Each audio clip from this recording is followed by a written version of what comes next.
about Mutalisk too much, and Kwanro using his Scourge to scout out that Stargate to see how many Corsairs, and Kwanro's definitely not going to be surprised by this. I mean, he's been watching that Stargate the whole time, now seeing this Corsairs for himself, and it's really going to be up to Horang2 here if he can do some harassment and really secure his third base, because I think really where the power of this build, the Zerg build, lies is in the mid game, where like right now Kwanro has the ability to just produce infinite Hydralisks from 5 hatcheries, where Horang2 is going to be forced to kind of worry about expanding while getting Reavers, while he still has to tech up, where Kwanro's, you know, he may switch to Lurkers. He's pretty much just spamming Hydras at this point, and if he can keep Horang2 into 2 bases, I mean, he's just at a huge advantage. And Horang2 moving out with lots of units for Kwanro, do you think this attack is going to be successful? I mean, he has a large number of Zealots with the Reaver. Oh, well, it looks like he's actually a fake attack. He's going for the drop here, but the drop's not going to do anything.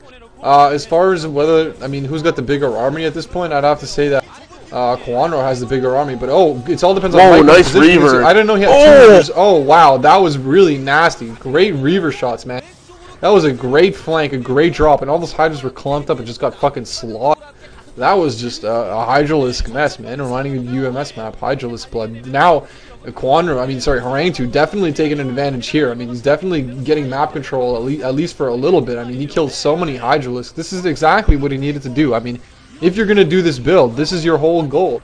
I mean, without this, you're kind of not doing anything. But now he's got a chance to really do some damage here, and he has to take advantage of it. Oh wow, good flank there. Shuttle speed out too. Yeah, keeping shuttle both speed the coming out alive. just in time to keep the good micro, keeping both the Reavers alive there. That was well done. But it looks like he's getting pushed back here, and he's not really going to be able to do any damage. So I mean, even though he got all those Hydralisks, he's still not really.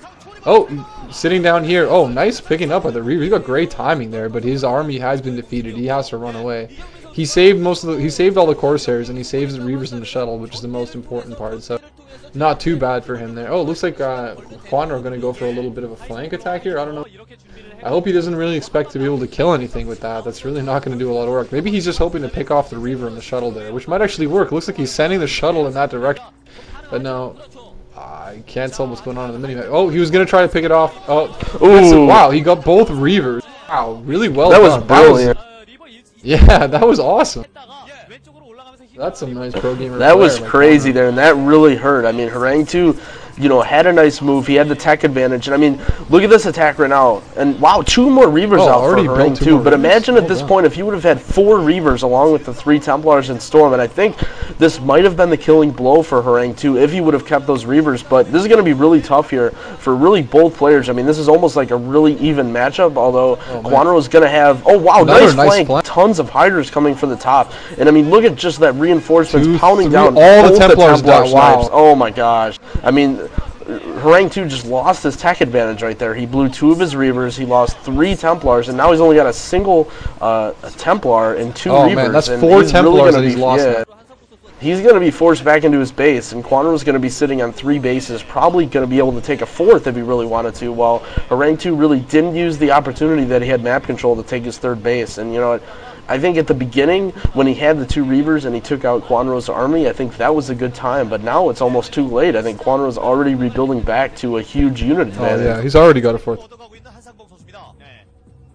Yeah, I mean this is really not looking good. Losing 4 Templars without even getting 1 Storm off. I mean, that was kind of his timing push.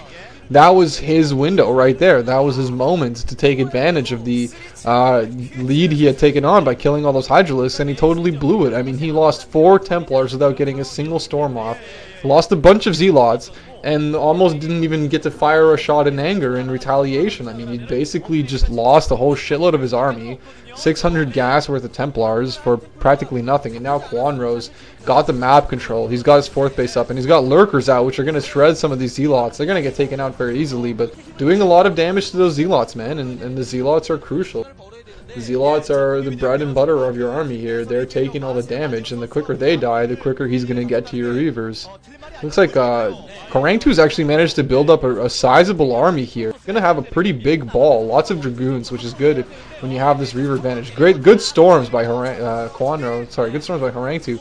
Pretty good micro by Kwanro, but he's not. I don't see any flank here. I don't think he should have really sat there and taken all that. And now we see the big ball effect coming in. But oh man, Kwanro, just so many hatcheries, just so many units all across the map. I think once Kwanro gets a good flank on this, I mean he's gonna be able to wear down this army and beat it eventually. The question is how much damage is Horang2 gonna do until then? But I mean it definitely in the end with so many hatcheries, he's gonna wear this army down. Oh, good.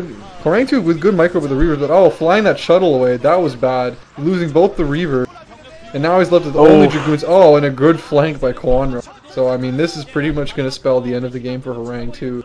That was just, I mean, well played by Kwanro. Great flanking, and that's kind of what you have to do. A tip for all the Zerg players out there. If you want to beat a Protoss army with Reavers and Templars and you have a Hydra Ling, the best way to do it is by flanking. Even without a Hydra Ling, even if you're pure Hydra or Hydra Lurk, flanking really makes a huge difference in spreading that army out. And as we can see here, I mean, Horang2 is going for broke. He's got a lot of Dragoons, but I mean, without Templars and Reavers, he might win some battles, but eventually his army's just going to get worn out by the massive amounts of reinforcement that Kwanro is going to be able to pump out. Kwanro with 3 evolution chambers already on high.